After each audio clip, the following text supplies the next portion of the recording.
recibimos ahora la visita del director regional del Programa Mundial de Alimentos de Naciones Unidas, una institución realmente importantísima, sin duda, que está a cargo justamente de un diplomático peruano, el señor diplomático Miguel Barreto, que está con nosotros.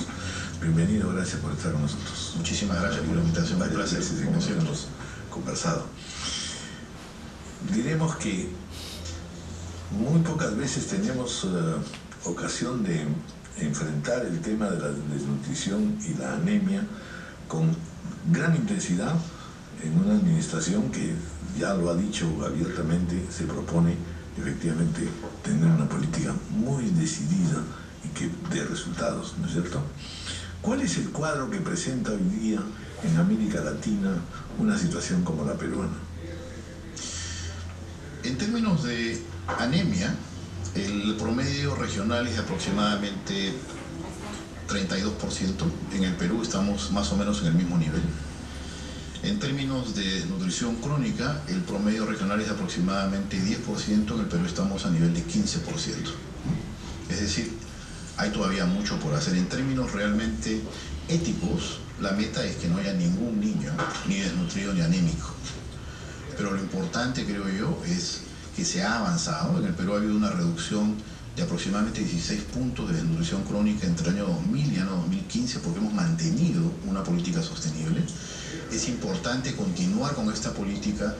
Hay que hacer algunos ajustes. Nosotros hemos hecho una revisión estratégica con la Universidad del Pacífico sobre la situación nutricional en el Perú, sobre la situación de seguridad alimentaria en el Perú.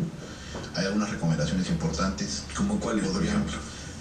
En primer lugar, por ejemplo, tenemos que revisar todo el marco legal para ver de qué manera podemos fortalecer alimentos que puedan llegar masivamente a la población. En segundo lugar, tenemos que trabajar mucho en el tema de coordinación, es decir, tiene que haber no solamente la voluntad política de reducir la anemia y la desnutrición, sino la transversalización de decisiones a través de voluntad política que permita un liderazgo continuo y permanente. Y esto implica además que no podemos trabajar en 5 años, tenemos que trabajar en 20 años, lo cual significa un acuerdo político nacional. Lo interrumpo porque tenemos que hacer la pausa de la hora 8:59. Y eso te quita las defensas y te reduce la capacidad de poder nutrirte.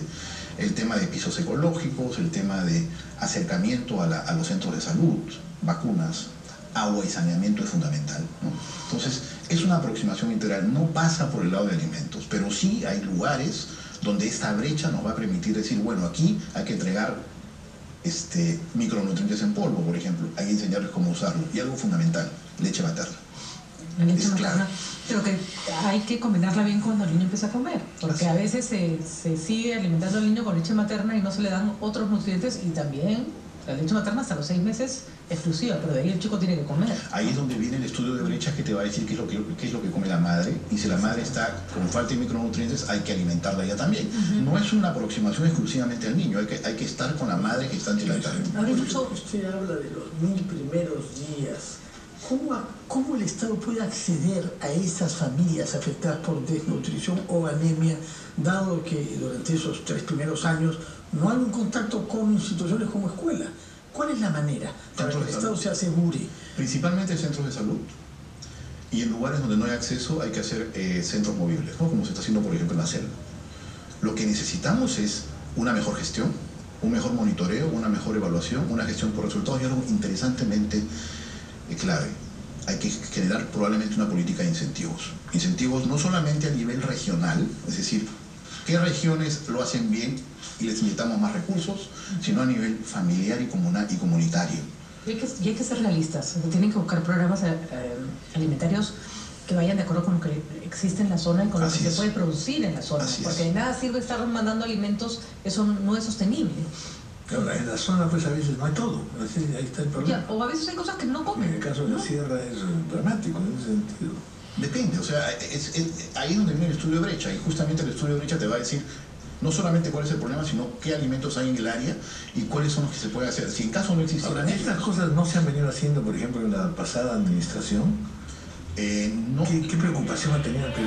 ¿Por qué tenemos la esperanza de que esta vez haya la posibilidad de una mayor inteligencia sobre el problema y sus posibles soluciones? Pero déjeme terminar la primera pregunta. Es importante lo que decía, Porque si no hay ese alimento en la zona, lo que se utiliza son alimentos suplementarios o micronutrientes. Lo que usted me contestaba, lo que pasa es que en un país tan diverso como el Perú es muy complicado realmente llegar a todos los ejes poblacionales.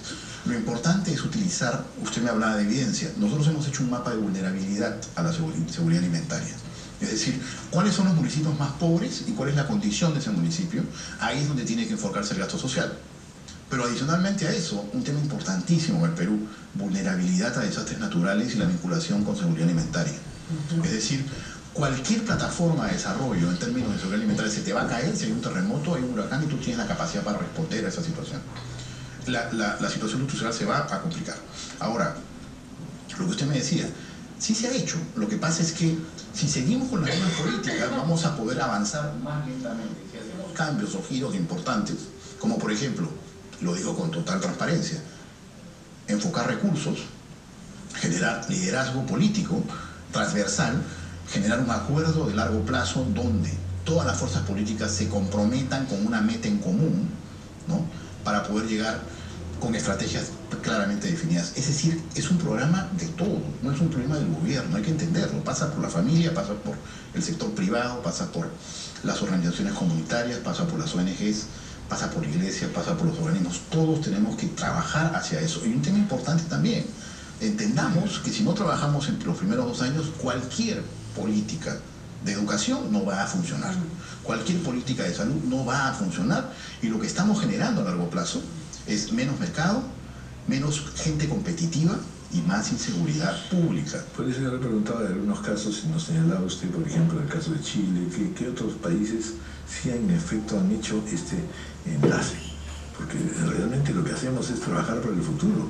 Si no, vamos a encontrarnos en una situación cada vez más deficitaria, ¿no es cierto?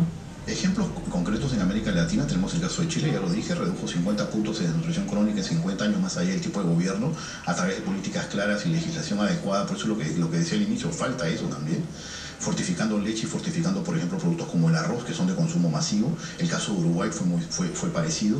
El caso de Brasil es un caso interesante, no en términos de reducción de desnutrición, pero sí en términos de inserción al mercado de pequeños productores y reducción de pobreza a través del programa Hambre Cero, donde se nombró un ministro de Seguridad Alimentaria que era el que lideraba el Consejo de Ministros debajo del Presidente de la República y el que prácticamente Ministro de Seguridad Alimentaria. Y coordinaba todos los ministros con recursos. Se creó un Ministerio de Pequeños Productores para acercar al pequeño productor a las compras del Estado. Ese es otro tema importante, cómo podemos beneficiar a otros sectores con los programas que nosotros hacemos. No se trata solamente de generar licitaciones públicas. Hay lugares donde no hay proveedores, hay lugares donde al no haber proveedores te dan un producto malo.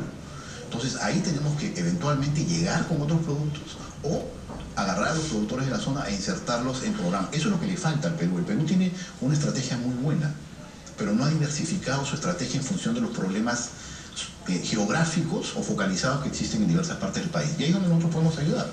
Y usted está en Lima, dejándose usted en Panamá para tomar contacto con las nuevas autoridades. ¿Ha encontrado usted que hay iniciativas nuevas, que hay una conciencia de las cosas que nos está señalando? Bueno, yo llegué anoche. Bueno saber. Llegué anoche.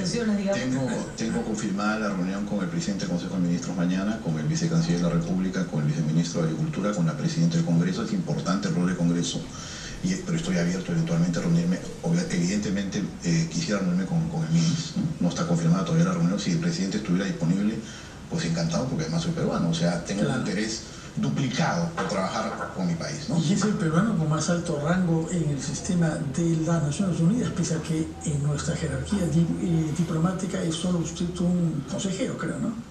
Así es, así es efectivamente. Paradojas en nuestra vida. Son las paradojas. Bueno, pues muchas gracias y felicitaciones por este trabajo tan apasionante, la verdad.